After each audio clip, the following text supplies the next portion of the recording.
Hello friends, welcome back Spain news channel. எனக்கு இந்த வீடியோவில் பார்த்தீங்கன்னு வச்சுக்கோங்களேன், மிக மிக முக்கியமான ஒரு ஆன்மீக பரிகாரத்தை தான் இப்போ இந்த வீடியோவில் அதிரடியாக பார்க்க போகிறோம். அந்த ஆன்மீக பரிகாரம் பார்க்குறதுக்கு முன்னாடி எதை பற்றிய ஆன்மீக பரிகாரம் அப்படிங்கிறத இன்ட்ரோ மூலிமா சொல்லிடுறேன், நோட் பண்ணிக்கோங்க. நாளை நாள் தேதி பார்த்தீங்கன்னு வச்சுக்கோங்களேன், ஜூலையுடைய 19ஆம் தேதி. அதே போல் தமிழ் மாதம் பார்த்தீங்கன்னு வச்சுக்கோங்களேன், குரோதி ஆண்டுடைய 4வது மாதமான ஆடி மாதத்துடைய 3ஆம் நாள். அதே போல் நாளை நாள் கிழமை பார்த்தீங்கன்னு வச்சுக்கோங்களேன், வெள்ளிக்கிழமை.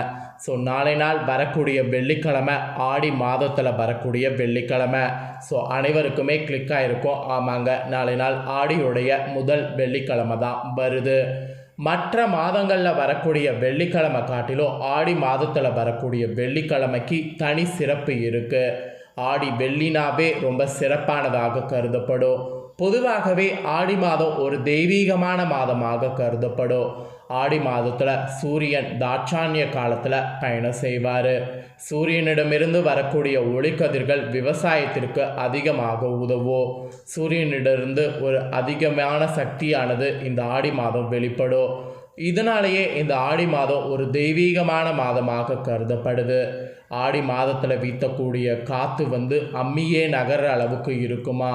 அந்த காற்றுல வரக்கூடியதில் கெட்டது எதுவுமே வரக்கூடாதுங்கிறதுக்காக வேப்பிலை அதிகமாக இந்த மாதம் பயன்படுத்தப்படுமா. கூழ் அதிகமாக இந்த மாதம் சாப்பிடப்படுமா.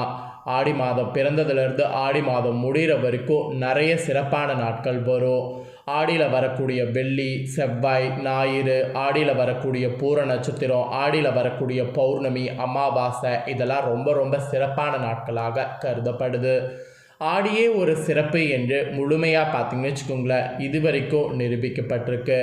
இப்படி பல சிறப்புகளை கொண்ட ஆடியில் பார்த்தீங்கன்னு வச்சுக்கோங்களேன், ஆடி பிரதோஷமும் ஒரு சிறப்பு தான்.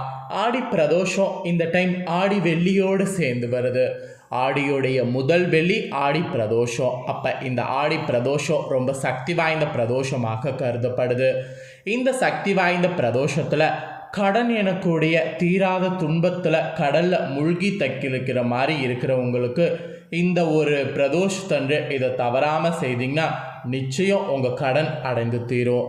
அதாவது கடன் எனக்கூடிய தீராத துன்ப கடலில் மூழ்கி தத்தளித்து கொண்டிருக்கக்கூடிய அத்தனை பேரும் ஆடி முதல் வெள்ளியில் வரக்கூடிய பிரதோஷத்தன்று இதை தவறாமல் செய்தீங்கன்னா நிச்சயம் உங்கள் கடன் அடைந்து தீரும். அதை தான் இப்போ இந்த வீடியோவில் எப்படி கடன் அடைய போது, அதுக்கு என்ன செய்யணும் அப்படிங்கிறத ஷேர் பண்ண போகிறேன். இந்த வீடியோ ரொம்ப யூஸ்ஃபுல்லாகவும் ரொம்ப இன்ட்ரெஸ்டாகவும் இருக்கும். கண்டிப்பாக வீடியோவை ஸ்கிப் பண்ணாமல் பாருங்கள். ஸோ வாங்க என்ன பரிகாரம் பண்ணுங்கிறத இப்போ இந்த வீடியோவில் பார்க்கலாம். பிரதோஷ வழிபாடு என்பது மிகவும் சிறப்பான ஒன்று. அதுலேயும் ஆடி மாதத்தில் வெள்ளிக்கிழமை அன்று வரக்கூடிய பிரதோஷம் ரொம்ப சிறப்பான பிரதோஷம் என்று கருதப்படுது. இந்த தினத்தில் வரக்கூடிய மிகவும் சக்தி வாய்ந்த விசேஷமான பிரதோஷ நாளில் கடன் தீர நாம் செய்ய போகக்கூடிய ஒரு எளிய பரிகார முறையை பற்றி தான் இந்த வீடியோவில் இப்போ நாம் அதிரடியாக பார்க்க போகிறோம். ஸோ கண்டிப்பாக இந்த அதிரடியான தாள்கள் ரொம்ப யூஸ்ஃபுல்லாக இருக்கும். கடன் இருக்கிறவங்களுக்கு கடன் அடையிறதுக்கு சிவ ஸ்லோகம் தான் இந்த நாளில் நாம் சொல்லணும். என்ன சிவ ஸ்லோகம் சொல்லணும் அப்படிங்கிறத வாங்க பார்க்கலாம். இந்த வெள்ளிக்கிழமை வரக்கூடிய பிரதோஷத்தன்று காலை முதல் பிரதோஷ விரதத்தை தொடங்கிவிட வேண்டும். உடல்நல காரணமாக விரதம் மேற்கொள்ள முடியாதவங்க இந்த உண்ணாவிரதத்தை தவிர்த்து கொள்ளலாம். இந்த நாளை தினத்தில் முழுவதும் சாப்பிடாம உபவேசம் இருந்து மாலை பிரதோஷ வேளையில் சிவ ஆலயத்துக்கு செல்லணும். அங்கு நடக்கக்கூடிய அபிஷேகத்தில் கலந்து கொள்ளணும். அபிஷேகத்தில் கலந்து கொள்ளும்போது அபிஷேக பொருட்களை வாங்கி கொடுத்தீங்கன்னா ரொம்ப நல்லது. அபிஷேக பொருட்களை வாங்கி கொடுக்கலனாலும் பரவாயில்ல, அபிஷேகத்தை நடக்கிறத பாருங்கள். பிரதோஷ நேரத்தில் வலம் சிவபெருமான வணங்கி பிரதோஷ வழிபாட்டை நாளை மாலை செய்ய வேண்டும். இந்த வழிபாட்டோடு நாம் சிவபெருமான வேண்டி இந்த ஒரு ஸ்லோகத்தை சொல்ல வேண்டும். இது சாஸ்திரத்தில் சொல்லப்பட்டிருக்கு. இதை சொல்லக்கூடிய இடத்துல பணவரவு அதிகரித்து கடன் என்பதே இல்லாமல் போகும் என்று சொல்லப்படுது. அதனால தான் இந்த ஸ்லோகத்தை நாளைய ஆடி வெள்ளி பிரதோஷத்தன்று சிவன் கோவிலில் சொல்லுங்க என்று சொல்கிறேன். வாங்க அதை என்ன ஸ்லோகங்கிறத பார்க்கலாம். தருதரம் தூக்க தகனம் சிவசோஸ்திரம் என்ற இந்த ஸ்லோகத்தை நாளைய பிரதோஷ நாளில் மாலை வேளையில் நீங்கள் எவ்வளவு முடியுமோ அவ்வளவு நேரம் பூஜையிலையோ இல்லை உங்களுடைய கோவில்லையோ அமர்ந்து படிங்க. அதாவது உங்களுடைய கோவில்னால் உங்களுடைய சிவபெருமான் கோவில் பக்கத்தில் போகிறீங்களே அங்கே எவ்வளோ நேரம் முடியுதோ அங்கே அமர்ந்து சொல்லுங்கள். இந்த ஸ்லோகத்தை படிப்பது சற்று சிரமமாக இருக்கும். எனவே நீங்கள் யூடியூப்பில் போட்டிங்கன்னா கூட இந்த ஸ்லோகம் கிடைக்கும். இந்த ஸ்லோகத்தை ஒளிபரப்பு செய்து கேளுங்க. இந்த ஸ்லோகத்தின் பொருளே தரித்திரம் தூக்க இவை அனைத்தும் இல்லாமல் போக செய்யக்கூடிய சிவமந்திரம் என்பது தான் இந்த ஸ்லோகத்துடைய பொருள். இந்த ஸ்லோகத்தை தான் நாளை நாள் நான் உங்களை சொல்கிறேன், இல்லை கேட்க செய்ய சொல்கிறேன். அது என்ன ஸ்லோகம்னா, தரித்திரம் தூக்க தகனம் சிவ சோத்திரம். இந்த சோத்திரத்தை தான் நாளை நாள் பிரதோஷ வேளையில் கோவில்லையோ வீட்லையோ சொல்லணும், இல்லை ஒளிபரப்பு செய்து யூடியூப்பில் கேட்கவாவது செய்யணும். நாளைய பிரதோஷ நாளில் பிரதோஷ வழிபாட்டோடு இந்த ஸ்லோகத்தை படிக்கினீங்கன்னா உங்களுக்கு நல்லது நடக்க ஆரம்பிக்கும். நாளை தினத்தில் இருந்து நீங்கள் கண்டிப்பாக உங்களுடைய கடன் அடைவதற்கு ஏதாவது ஒரு வழி இந்த ஸ்லோகம் சொன்னதுக்கு பின்னாடி கிடைக்கும். இந்த ஸ்லோகத்தை தவறாமல் படித்து வந்தீங்கன்னா கடன் பிரச்சனையே உங்களுக்கு இருக்காது. இது சாஸ்திரத்திலே சொல்லப்பட்டிருக்கு.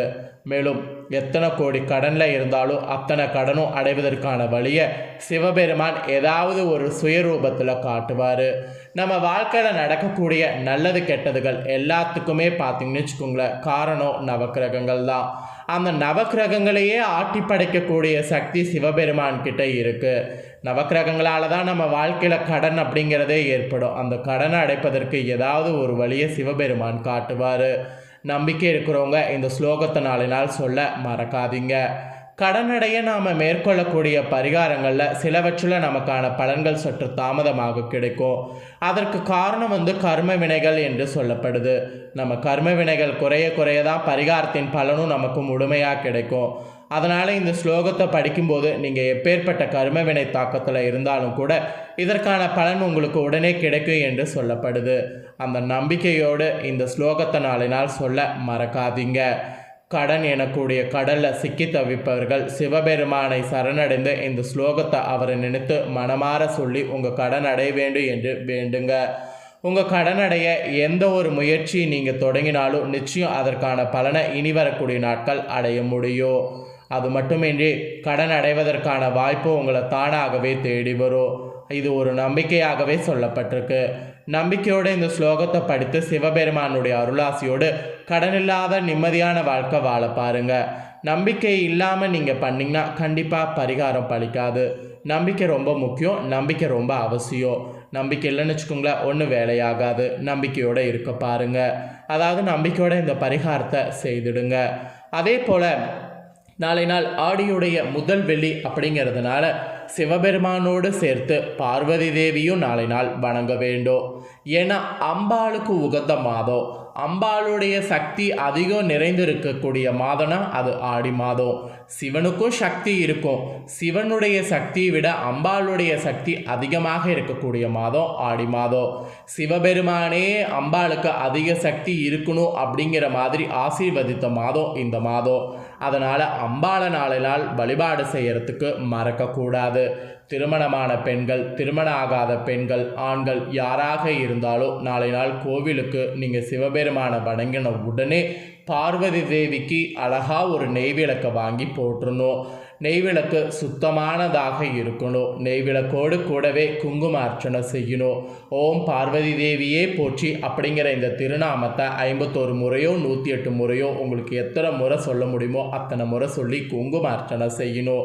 குங்கும அர்ச்சனை கோவிலில் செய்து அந்த அர்ச்சனையை செய்த குங்குமத்தை நீங்கள் எடுத்து நெத்தியில் வைத்துட்டு நீங்கள் அந்த குங்குமத்தை மீத இருக்கிறத எடுத்துகிட்டு டெய்லியும் உங்களுடைய நாட்களை தொடங்கும் போது அந்த குங்குமத்தை வைத்து தொடங்குனீங்கன்னா அதன் மூலிமா கிடைக்கக்கூடிய வாசனையும் அதன் மூலிமா உங்களுக்கு கிடைக்கக்கூடிய பலனும் அலாயதியாக இருக்கும். ஸோ நாளை நாள் அம்பாளையும் வழிபாடு செய்ய மறக்காதீங்க. சிவபெருமானுக்கு ஸ்லோகம் சொல்கிறீங்கன்னா அம்பாளுக்கு குங்கும அர்ச்சனை செய்தே ஆகணும், அதை மறக்காமல் செய்திடுங்க. ஸோ இந்த வீடியோவில் கடன் அடைவதற்கு நாளை நாள் பண்ண வேண்டிய இந்த சூட்சம பரிகாரத்தை ஷேர் பண்ணது உங்கள் அத்தனை பேருக்கும் ரொம்ப யூஸ்ஃபுல்லாக இருந்திருக்கும் நான் நினைக்கிறேன். யூஸ்ஃபுல்லாக இருந்ததுன்னா நம்பிக்கையோட இந்த வழிபாட்டை ட்ரை பண்ணுங்கள். நீங்கள் ட்ரை பண்ணுறது போல் உங்கள் ஃப்ரெண்ட்ஸ் ஃபேமிலியில் இருக்கவங்களும் ட்ரை பண்ணி அவங்களும் பயனடையணும்னு நினச்சிங்கன்னா வீடியோ லைக் பண்ணி ஷேர் பண்ணுங்கள். உங்கள் ஃப்ரெண்ட்ஸ் ஃபார்மில் இருக்கிறவங்களும் வீடியோ பார்க்கட்டும். அவங்களும் கண்டிப்பாக கடன் இருக்கிறவங்களாக இருந்தீங்கன்னா கடன் அடைவதற்கு இந்த வீடியோ பார்க்கும்போது ஒரு ஐடியா கிடைக்கும். கண்டிப்பாக எவ்வளவோ ட்ரை பண்ணியிருப்பாங்க. இதை ஒரு முறை ட்ரை பண்ணி பலனடைகிறதுக்கு வாய்ப்பு இருக்குல்ல, அதனால் இதை ட்ரை பண்ணட்டும். கண்டிப்பாக வீடியோ லைக் பண்ணி ஷேர் பண்ணுங்கள். உங்கள் ஃப்ரெண்ட்ஸ் ஃபார்மில் இருக்கவங்களும் பார்த்துட்டோம். மேலும் இதே போல் புதிய அப்டேட்டான நிறைய வீடியோ நம்ம சேனலில் போடப்படும். அது எல்லாத்தையுமே உடனுக்குடனே தெரிந்து கொள்ள மறக்காமல் நம்ம சேனலை சப்ஸ்கிரைப் பண்ணுங்கள். கூட பெல் பண்ண ப்ரெஸ் பண்ணுங்கள். அதை நீங்கள் பண்ணிட்டீங்கன்னா இனி நான் போகிற மற்ற அப்டேட்டான எல்லா வீடியோஸும் உடனுக்குடனே தெரிந்து கொள்ளலாம். ஸோ மறக்காமல் பண்ணுங்கள். சுவாரஸ்யமாக இதே போல் வேறொரு புதிய அப்டேட்டான தகவலோடு மீன் இன்னொரு புதிய வீடியோவில் உங்களை சந்திக்கிறேன். நன்றி, வணக்கம்.